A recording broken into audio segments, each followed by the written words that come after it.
femme qu'aucun homme n'oublie. Même si l'homme là est le serpent, quand il rencontre cette femme, il ne l'oublie pas. Même si l'homme là est amer comment, quand il rencontre ce genre de femme, il ne peut pas l'oublier.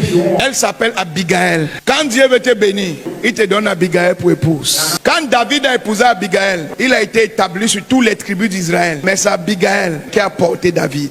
Toute la croissance de David, après l'onction, c'est la rencontre d'Abigail. Qui est Abigail? 1 Samuel 25, verset 29 à 39. Lorsque Abigail aperçut David, elle descendit rapidement de l'âne, tomba sur sa face à présence de David et se prosterna contre terre. Quand Abigail a vu David, elle est descendue précipitamment de l'âne et s'est prosternée et a mis son visage contre terre. Abigail, c'est cette femme que quand son mari est là, elle arrête tout ce qu'elle fait pour accorder l'attention à son mari. Abigail, c'est cette femme que quand elle parle à son mari, elle se rassure d'être souriante, d'avoir une posture respectueuse. Elle se rassure d'être une femme aimable.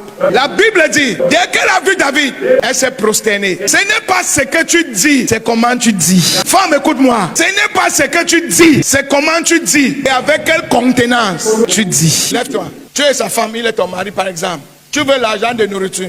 Comme le matin tu demandes l'argent, il n'a pas donné. Depuis hier tu demandes l'argent. Maintenant quand tu reviens lui demander l'argent, si tu n'as pas la sagesse, tu peux détruire son affection avec ta bouche. Ou bien tu peux détruire son cœur avec ta bouche. Tu as raison. Tu arrives maintenant. Je veux l'argent de nourriture. Depuis hier tu ne me donnes pas. Ça c'est même quoi? Même quelle irresponsabilité ça. Tu veux que je te supplie tout le temps. Ce sont tes enfants. Si tu ne veux pas qu'ils mangent, moi aussi je m'en fous.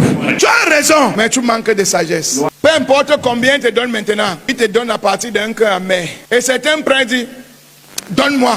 Tu exagères, on demande l'argent pour un petit 5 000, petit 10 000. Tu vas tourner les gens pendant 2 jours. Abigail connaît parler à son mari. Elle connaît quelle position prendre pour obtenir quelque chose de son mari. Parfois, se prosterner, c'est pas seulement se mettre à genoux. Parfois, tu parles à ton mari. Et si ton mari te regarde, tes yeux sont en train de dire espèce de bâtard. La colère qu'il y a dans tes yeux, tu es comme un homme. Non, il y a ce qu'on appelle le langage verbal et il y a ce qu'on appelle le langage gestuel. Comme ta bouche parle, tes gestes aussi, ta contenance aussi parle. Quand ta bouche parle, ton corps aussi parle. Tes gestes aussi parlent. Et un homme regarde tout ça. Je t'aime mon mari.